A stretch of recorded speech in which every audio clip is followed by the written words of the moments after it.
నమస్తే, welcome to Abhinav Bharat.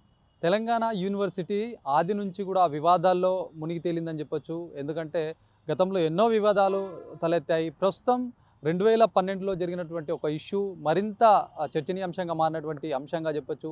2012లో ఏదైతే నియామకాలు జరిగాయి, ఈ ప్రొఫెసర్ కావచ్చు, అసిస్టెంట్ ప్రొఫెసర్ ఇట్లాంటి నియామకాల్లో దాదాపుగా 53 మందిని నియమించినటువంటి పరిస్థితి. ఈ నేపథ్యంలో కోర్టు గత నెల 31వ తారీఖు అవన్నీ అక్రమమేమంటూ తేల్చి చెప్పినటువంటి నేపథ్యంలో వాళ్ళ ఎవరైతే అక్రమంగా జాయిన్ అయిన వాళ్ళ గుండెల్లో రైళ్లు పరిగెడుతున్నాయని చెప్పొచ్చు. ఒక అధికారి ఎవరైతే అక్కడ పనిచేసే ఒక వ్యక్తి దీనంతటికీ బయట పెట్టకుండా కాపాడుతూ వస్తున్నారనే చర్చ సైతం జరుగుతోంది. దీనిపైన మాట్లాడేందుకు విద్యార్థి సంఘాలు సైతం ఉన్నారు. ఏంది ఎట్లా చూడాలి? ఆది నుంచి కూడా తెలంగాణ యూనివర్సిటీ అంటే ఏదో ఒక వివాదం నెలకొంది. ప్రస్తుతం ఈ ఏదైతే కోర్టు తీర్పు అయితే మరింత సంచలనంగా మారింది. ఇవన్నీ అసలు ఏం నడుస్తుంది అక్కడ? ఇప్పుడు నిప్పు లేకుండా పొగ రాదు. ఖచ్చితంగా తప్పు ఉంది కాబట్టే ఈ పరిస్థితి చోటు చేసుకుంది. ఏదేమైనప్పటికీ ఇంత సుదీర్ఘ కాలం తర్వాత కూడా హైకోర్టు ఇచ్చినటువంటి తీర్పుని మనందరం కూడా చాలా ఆనందంగా హర్షిస్తూ స్వాగతించాల్సినటువంటి అవసరం ఉంది. ఇప్పుడు ఇలాంటి తప్పులు పదే పదే ఎందుకు జరుగుతున్నాయి, అసలు తప్పెందుకు జరుగుతుంది అన్నప్పుడు అర్హత లేనప్పుడే ఇలాంటి అక్రమ నియామకాలు జరుగుతాయి. ఎవరైతే ఈ నియామకాలకు అక్రమ పద్ధతుల్లో పాల్పడ్డారో వాళ్ళను కూడా ఈ సందర్భంగా కఠినంగా శిక్షించాలి. లేకపోతే మళ్ళీ భవిష్యత్తులో పునరావృతం అవుతాయి. ఎవరైతే దీన్ని బయటకు రాకుండా ఈ నియామకాలకు పాల్పడ్డటువంటి తప్పులకు పాల్పడ్డటువంటి పరిస్థితులను బయటకు రాకుండా కాపాడేటువంటి ప్రయత్నం చేస్తున్నారో వాళ్ళపైన కూడా ఖచ్చితంగా నిఘా పెట్టి వెంటనే వారిని బయటకు తీసి కఠినంగా శిక్షించాలి. ప్రభుత్వ ఆస్తి, ప్రభుత్వ సంపద ఒక యూనివర్సిటీ అంటే ప్రజలందరిది, విద్యార్థులందరిది. అర్హత ఉన్నటువంటి నిరుద్యోగులు అక్కడ ఉద్యోగాలకు అప్లై చేసుకున్నప్పుడు ఆ ఉద్యోగాన్ని దక్కించుకునేటువంటి అర్హులకు మాత్రమే ఉన్నది. ఇలాంటి తప్పుడు పద్ధతుల్లో పోయి అక్రమంగా లంచాలు ఇచ్చో, మభ్యపెట్టో, మాయ చేసో, ఒకరికి పరిచయం ఉంటుంది, అక్కడ ఉన్నటువంటి వీసీ తోటి పరిచయం ఉంటుంది, లేకపోతే యూనివర్సిటీ గ్రాంట్స్ కమిషన్స్ తోటి పరిచయాలు ఉంటాయి, కొంతమందితోటి సన్నిహిత్యం ఉంటుంది, ఇంకొంతమంది డబ్బుతోటి లంచాలు ఇచ్చి కొంటారు. ఇలాంటి తప్పులు జరుగుతూ ఉంటే నిజమైనటువంటి అర్హులు ఉద్యోగాలకు దూరం అయినప్పుడు అక్కడ చదువుతున్నటువంటి విద్యార్థులు ఎలాంటి విద్యను అభ్యసిస్తారు? ఈరోజు విశ్వవిద్యాలయం, యూనివర్సిటీ నుంచి ఈ సమాజం ఉన్నతికి పాటుపడేటువంటి గొప్ప గొప్ప విద్యార్థులు, మేధావులు, పిహెచ్డి స్కాలర్స్ అక్కడి నుంచి బయటకు వస్తారు. వీళ్ళకి చదువు చెప్పేటువంటి ప్రొఫెసర్లే తప్పుడు పద్ధతుల్లో నియమించబడినప్పుడు వాళ్ళకే ఏం రాదు, వీళ్ళకే ఏం చెప్తారు? కాబట్టి ఖచ్చితంగా 12-13 సంవత్సరాల తర్వాత ఏదైతే ఈ తీర్పు వచ్చిందో ఇప్పటికే చాలా లేట్ అయింది. అయినప్పటికీ కూడా హైకోర్టుకు ధన్యవాదాలు తెలియజేయాలి, ఈ తీర్పుని స్వాగతించాలి, హర్షించాలి. దీంతోపాటు ఈ తప్పులకు పాల్పడ్డ ప్రతి ఒక్కరిని కూడా కఠినంగా శిక్షించి భవిష్యత్తులో ఇలాంటి తప్పు చేయాలనుకునేటువంటి వాళ్ళకు ఒక హెచ్చరికగా మాత్రం నిలవాలని చెప్పేసి ఈ సందర్భంగా విద్యార్థి సంఘాలుగా కోరుతా ఉన్నాం. అంటే ఆది నుంచి కూడా ఇట్లాంటి ఏదో ఒకటి ఇష్యూ జరగడము, దానిపైన తర్వాత ఎంక్వైరీ రావడము, ఏదో ఇట్లా చాలా జరుగుతుంది. అసలు ఎందుకు ఇట్లా తెలంగాణ యూనివర్సిటీ అంటేనే ఇలాంటి ఇష్యూస్ ఎందుకు రైజ్ అవుతున్నాయి అసలు? ముఖ్యంగా ఒకటి, వివిధ రాజకీయ పార్టీల ప్రభావము, ఇన్ఫ్లుయెన్స్ అనేది బాగా జరుగుతుంది. గతంలో చూసుకున్నట్టయితే గత ప్రభుత్వంలో ఉన్నటువంటి వాళ్ళు 2 వర్గాలుగా ఉండి కూడా యూనివర్సిటీ మీద పెత్తనం చేసేటువంటి ప్రయత్నం చేసిర్రు. దీంతోపాటు రకరకాల ఇన్ఫ్లుయెన్సులు జరుగుతున్నాయి. అన్నిటికి మించి ప్రభుత్వం యొక్క పటిష్టమైనటువంటి కేంద్రీకరించేటువంటి దృష్టి అనేది యూనివర్సిటీ మీద లేదు. ఈరోజు పొమ్మన లేక పొగబెట్టే విధంగా ప్రభుత్వ పాలక వర్గం ఏ విధంగా ఉందంటే గవర్నమెంట్ ఎడ్యుకేషన్ సెక్టార్ని ఏ విధంగా నిర్వీర్యం చేయాలనేటువంటి కుట్రలకు పాల్పడుతూ ఉంది. అందులో భాగంగానే ప్రైవేటు కార్పొరేట్ విద్యా సంస్థలు, ప్రైవేటు యూనివర్సిటీస్ కూడా ఈరోజు వస్తున్నాయి. ప్రభుత్వ యూనివర్సిటీస్ని వేటినైతే మనం పర్యవేక్షణ అనేది లోపిస్తే ఆటోమేటిక్గా వాటి క్వాలిటీ, నాణ్యత పడిపోయి రాను అడ్మిషన్స్ తగ్గుతాయి, ఆ తర్వాత ఎత్తేయొచ్చు అనేటువంటి కుట్రలో భాగంగానే యూనివర్సిటీల పర్యవేక్షణ అనేది ప్రభుత్వం వైపు నుంచి తగ్గింది.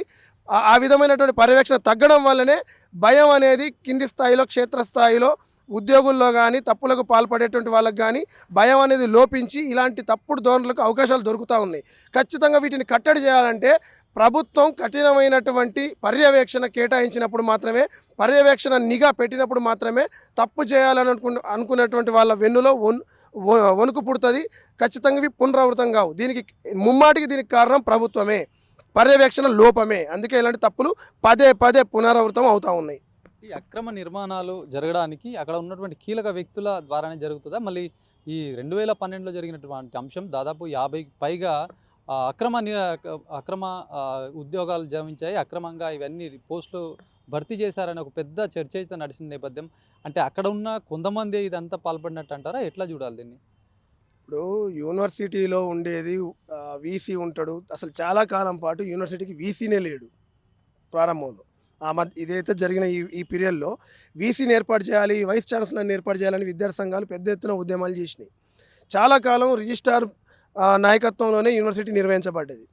ఇలాంటి సమయంలో యూనివర్సిటీకి పితామహుడిగా ఉండేటువంటి వీసీనే లేనప్పుడు ఎవరెవరో చోటమోటా నాయకులు గానీ, అక్కడ ఉన్నటువంటి కొంత ఇన్‌ఫ్లుయెన్స్ చేయగలిగేటువంటి వాళ్ళు గానీ, యూనివర్సిటీని చేతుల్లోకి తీసుకోవడము, అదేదో మన అప్పనంగా దొరికినటువంటి ఇంటి సొత్తు అనే విధంగా యూనివర్సిటీని వాడుకోవడము, ఈ విధమైనటువంటి పరిస్థితులకు పాల్పడ్డారు. దీంతో పాటు స్థానికంగా ఉండేటువంటి రాజకీయ బలాబలాలు కూడా యూనివర్సిటీ మీద చేయి పెట్టడము, యూనివర్సిటీని గ్రిప్‌లో పెట్టుకోవాలని చూడడం, ఈ విధమైనటువంటి అవకాశాలు దొరకడము, ప్రభుత్వ పర్యవేక్షణ లోపించడం, వీటన్నిటి వల్లనే ఇలాంటి పరిస్థితులు పునరావృతం అవుతున్నాయి. గతంలో కూడా జరిగినాయి.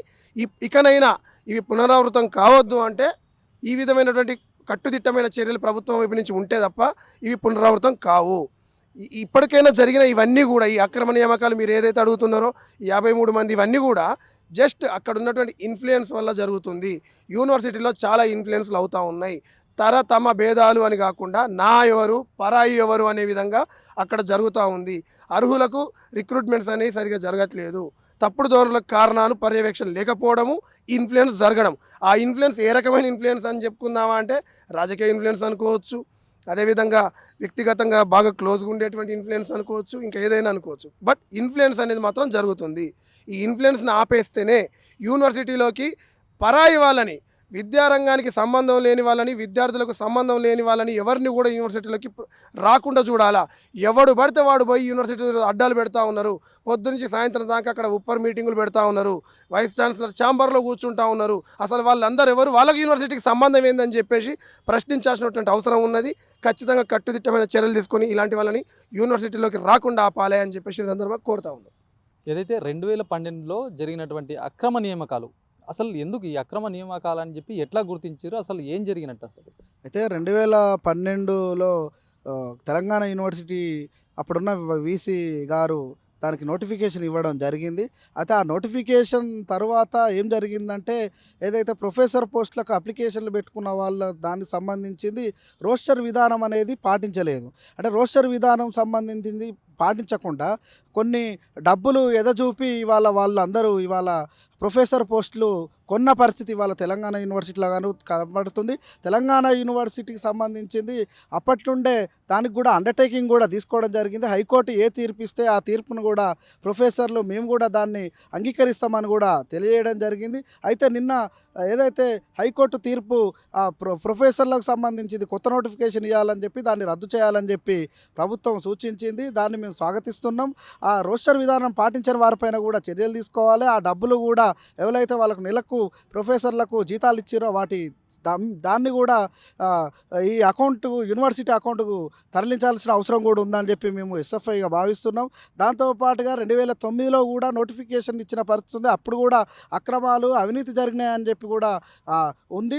వాటి మీద కూడా చర్యలు తీసుకోవాల్సిన అవసరం ఉంది. ఎగ్జిక్యూటివ్ కమిటీకి సంబంధించింది ఇప్పటి వరకు కూడా ఏదైతే బీఆర్ఎస్ ఉన్న ప్రభుత్వం ఉన్నప్పుడే ఎగ్జిక్యూటివ్ కమిటీ అనేది ఉన్న పరిస్థితి. ఇప్పటికీ కాంగ్రెస్ ప్రభుత్వం వచ్చి 2 సంవత్సరాలు అయినా కూడా ఇప్పటి వరకు కూడా ఎగ్జిక్యూటివ్ కమిటీకి సంబంధించింది కేటాయించిన పరిస్థితి ఉంది. వెంటనే ఎగ్జిక్యూటివ్ కమిటీని ఏర్పాటు చేసి ఈ అన్నిటి మీద కులంకషంగా చర్చించాల్సిన అవసరం ఉంది. దీని మీద వీసీ గారు, రిజిస్టర్ గారు కూడా స్పందించాల్సిన అవసరం ఉంది. ఇప్పటి వరకు కూడా వాళ్ళు స్పందించని పరిస్థితి ఉంది. ఈ నోటిఫికేషన్ ఇచ్చేలోపు విద్యార్థులకు ఏ విధంగా చదువు అందాలో కూడా ప్రభుత్వం ఆలోచించాల్సిన అవసరం ఉంది. ప్రభుత్వం విద్యారంగాన్ని అభివృద్ధి వైపుగా తీసుకుపోవాలంటే ఎగ్జిక్యూటివ్ కమిటీని కూడా ఏర్పాటు చేయాలి. ఈ అక్రమ అవినీతి ఎవరైతే చేసిరో వాళ్ళ మీద చర్యలు తీసుకోవాలని చెప్పి మేము ఎస్ఎఫ్ఐగా భావిస్తున్నాం. ఇప్పుడు ఏదైతే దాదాపుగా 38 మంది ప్రొఫెసర్లు, అసిస్టెంట్ ప్రొఫెసర్లు, అసోసియేట్ ప్రొఫెసర్ వీళ్ళందరూ ప్రస్తుతము రన్నింగ్లో ఉన్నారు. అంటే స్టడీస్ కొనసాగిస్తున్నారు. వాళ్ళందరూ విద్యార్థులకు బోధన చేస్తున్నారు.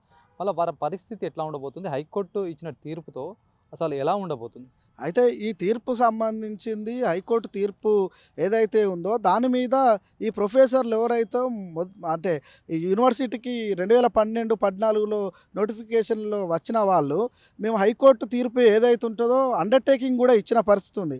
హైకోర్టు మమ్మల్ని కొనసాగిస్తే మేము కొనసాగుతాము, లేకపోతే ప్రభుత్వం అంటే హైకోర్టు మమ్మల్ని రద్దు చేస్తే మేము దానికి అంగీకరిస్తామని చెప్పి అండర్టేకింగ్ కూడా ఇచ్చిన పరిస్థితి ఉంది. అయితే ఇప్పుడు వాళ్ళ జీవితాలు కూడా కొంత అగమ్య అగమ్యగోచరంగా ఉండే పరిస్థితి కూడా ఉంటుంది. అయితే ప్రభుత్వం దీని మీద ఆ, శ్రద్ధ పెట్టాల్సిన అవసరం ఉంది. కొత్త నోటిఫికేషన్ ఇవ్వాలని చెప్పి హైకోర్టు స్పష్టంగా తెలియజేసింది కాబట్టి దాన్ని ప్రభుత్వం కూడా పాటించాల్సిన అవసరం ఉందని చెప్పి మేము తెలియజేస్తున్నాం. సో దీని ఎవరైతే ముఖ్యంగా వీసీ కావచ్చు, రిజిస్టర్ కావచ్చు, వీళ్ళు వాళ్ళ మొదటి నుంచి కూడా ఇట్లాంటి అక్రమాలు జరిగాయి అని చెప్పేసి నిర్ధారణకు వచ్చి ఏదైతే ఉన్నటువంటి ఉద్యోగుల పైన చర్యలు తీసుకోవాలి. అసలుంటిది అక్కడ అంతా పక్కన పెట్టేసేసి ప్రస్తుతం వీళ్ళే సపోర్ట్ చేస్తున్నారు. అసలు ఇది కోర్టు ఇచ్చిన కీలకమైన తీర్పు కూడా బయటకు రాకుండా ఉందనే చర్చ అయితే జరుగుతుంది కదా. అయితే గత 31వ తేదీ నాడే ఈ హైకోర్టు తీర్పు రిజర్వ్‌లో పెట్టడం జరిగింది. కానీ నిన్న మొత్తంగా తీర్పు దాన్ని రద్దు చేయాలని చెప్పి ఇచ్చిన పరిస్థితి ఉంది. కానీ ఇప్పటివరకు కూడా వాళ్ళు పట్టించుకోని పరిస్థితి ఉంది. ఒక పక్క రిజిస్ట్రార్ గారు ఏం చేస్తున్నారంటే యూనివర్సిటీ సంబంధించిన దానిలో అక్రమాలు ఎన్నో అనేకంగా ఉన్న పరిస్థితి ఉంది. కానీ ఇప్పటివరకు కూడా ఎవరు కూడా వాటి మీద చర్యలు తీసుకొని పరిస్థితి ఉంది. అంటే 2 గ్రూపులుగా అక్కడ ప్రొఫెసర్లు ఉండి వాళ్ళ పెత్తనం చెలాయించుకుంటున్న పరిస్థితి ఉంది. కానీ ఒక పక్క విద్యార్థులకు అక్కడ అన్యాయం జరుగుతున్నా కూడా ఎవరు కూడా వాళ్ళ యొక్క స్వలాభం చూసుకుంటున్న పరిస్థితే మనం అక్కడ చూస్తున్నాం ఆ యూనివర్సిటీలో. ఇది మొత్తానికి తెలంగాణ యూనివర్సిటీలో గత కొన్నేళ్లుగా జరుగుతున్నటువంటి అక్రమాల తంతుకు హైకోర్టు అయితే చరమగీతం పాడిందని చెప్పొచ్చు. ఇప్పుడు 2012లో జరిగినటువంటి ఈ నోటిఫికేషన్ ఏదైతే ఉందో దీంట్లో ముఖ్యంగా దాదాపు 38 మంది అసిస్టెంట్ ఇట్లాంటి ప్రొఫెసర్లుగా చేస్తున్న వాళ్ళ నియామకం అయితే చెల్లదు అని చెప్పేసి కరాఖండిగా తేల్చి చెప్పినటువంటి విషయం. మరి ఇప్పటికే ఉన్నత అధికారులు ఎవరైతే ఉన్నారో ఈ అధికారులు దీన్ని కొత్తగా రిక్రూట్మెంట్ చేయాల్సినటువంటి అవసరం ఉంటుంది. మరి ఇన్ని రోజులు దీనిపైన ఎవరు నోరు మెదపని పరిస్థితి. ప్రస్తుతం కోర్టు తీర్పు రావడంతో మొత్తం విద్యార్థి సంఘాలు కావచ్చు, ప్రజలు కావచ్చు, వీళ్ళందరూ దీని గురించి చర్చిస్తున్నటువంటి సిచ్యువేషన్. మరి కొత్త నియామకాలు చేపడతారా, మరి ఎలా ఉండబోతుంది ఈ తెలంగాణ యూనివర్సిటీ విధి విధానం ఎట్లా ఉండబోతుంది, చాలా చర్చ అయితే జరుగుతున్నటువంటి సిచ్యువేషన్గా చెప్పొచ్చు. కెమెరా పర్సన్ సందీప్తో శ్రీనివాస్, అభినవ్ భారత్, నిజామాబాద్ నుంచి.